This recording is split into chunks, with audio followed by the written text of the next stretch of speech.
विद्याधर होते हैं। विद्याधरों से भी सुंदर अजानत देवता होते हैं, लेकिन इन अजानत देवताओं से भी हजारों गुना सुंदर तो इंद्रादि देवता होते हैं, लेकिन इंद्रादि देवताओं से भी कोटि गुणित शतगुणित भगवान नारायण सुंदर है।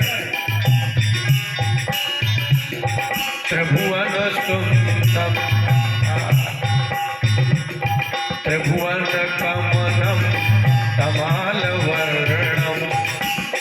आपका कैसा वर्ण है? कोई गोरा है, कोई पीला है, कोई काला है। आपने तमाल वृक्ष देखे? तमाल के पत्ते का जैसा कलर है, जैसा वर्ण है, कृष्ण वर्ण का कृष्ण वर्ण ऐसा ही है। इसलिए हमारे यहाँ कृष्ण माने एक वर्ण है। कृष्ण एक वर्ण है, वर्ण माने रंग। लेकिन भीष्म पितामह ने कहा, हे भगवान, आपसे अधिक कोई सुंदर हो कैसे सकता है? क्यों? क्योंकि आपके तो सौंदर्य सुधा सिंधु में से एक बिंदु आपने त्रिभुवन में डाला, उसी की कुछ थोड़ी सा सौंदर्य, थोड़ी सा माधुर्य, थोड़ी सा लावण्य, थोड़ी सा सौगंध, थोड़ी सा सौरस्य इस जगत में दिखाई देता है।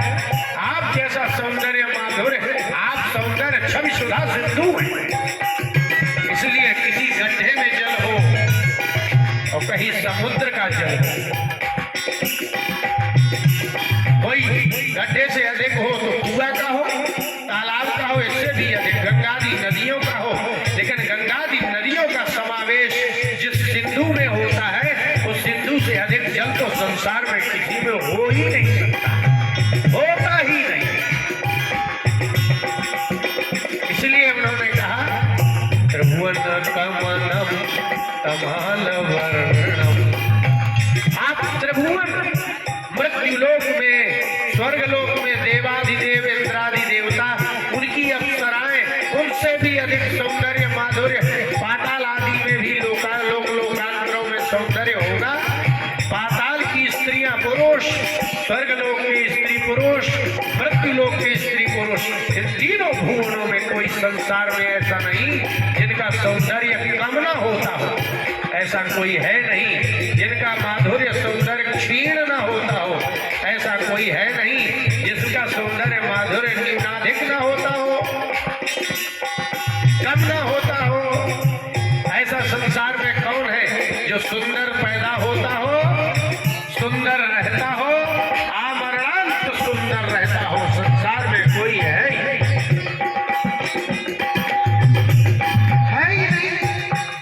आप जब पैदा हुए थे तो आप सुंदर थे, देखने लायक नहीं थे। आप धीरे धीरे बड़े थोड़े सुंदर हुए और युवावस्था में आगे सुंदर हुए और युवावस्था में क्षीण सुंदरता हो गई। इसलिए अक्षुण्ण सौंदर्य, अक्षीण सौंदर्य माधुर्य संसार में है ही नहीं। इसलिए भीष्म पितामह ने कहा कि भगवान,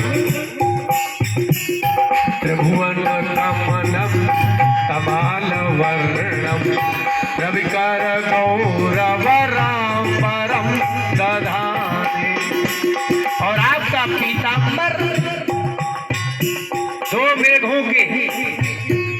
दो मेघों के संश्लेषण से टकराने से उत्पन्न होने वाली जो विद्युत बिजली जैसा पीताम्बर।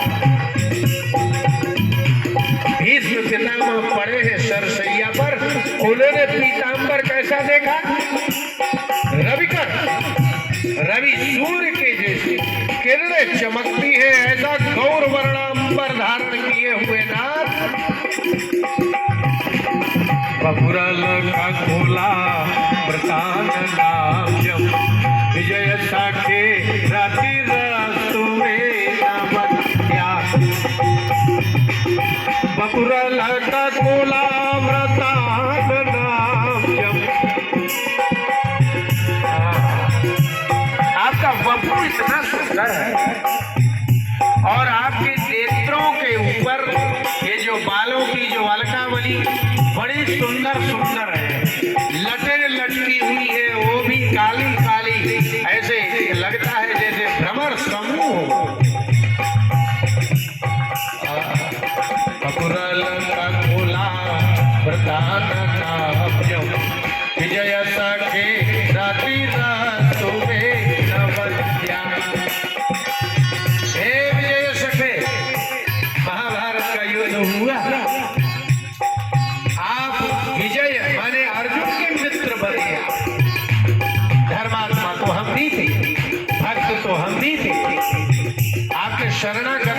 थी, हमने भी आपके स्वरूप को समझा, हमने आपके स्वरूप को देखा, हमने आपको भगवत स्वरूप देखा, नीति और धर्ममय स्वरूप देखा, सौंदर्यमय स्वरूप देखा, गोप बधूतियों के साथ में रसरास करने वाला वो भी समझा कि जगत के उत्पादन में, जगत के संधारण में और जगत के पालन में आपको अद्भुत क्षमता है।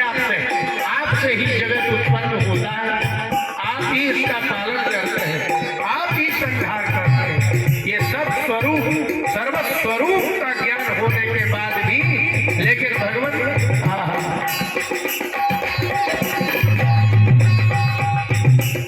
सपदी सखी बजो मध्य निज परयोर बलयोर रथम देवेश।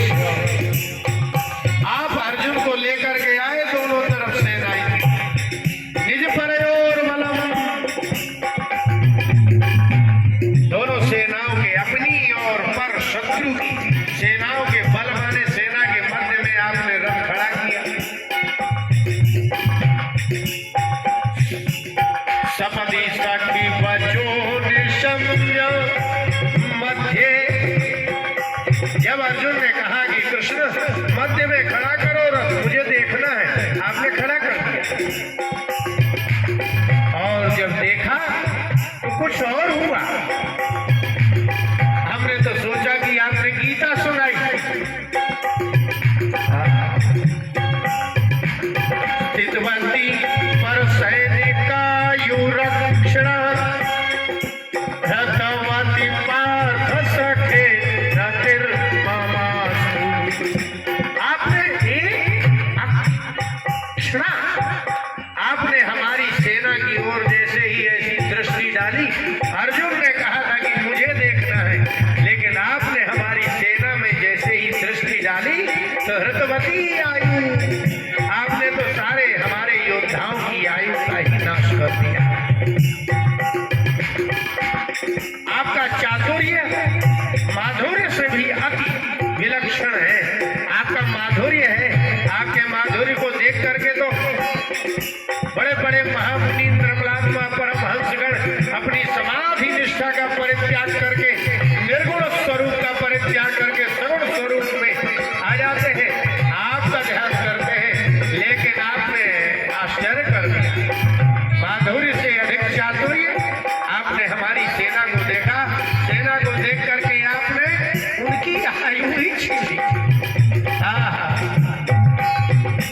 रथवती पार्थ सखे रतिर्ममास्तु। श्री कृष्ण गोविंद हरे मुरारी, हे नाथ नारायण वासुदेव। श्री कृष्ण गोविंद हरे मुरारी, हे नाथ नारायण वासुदेव।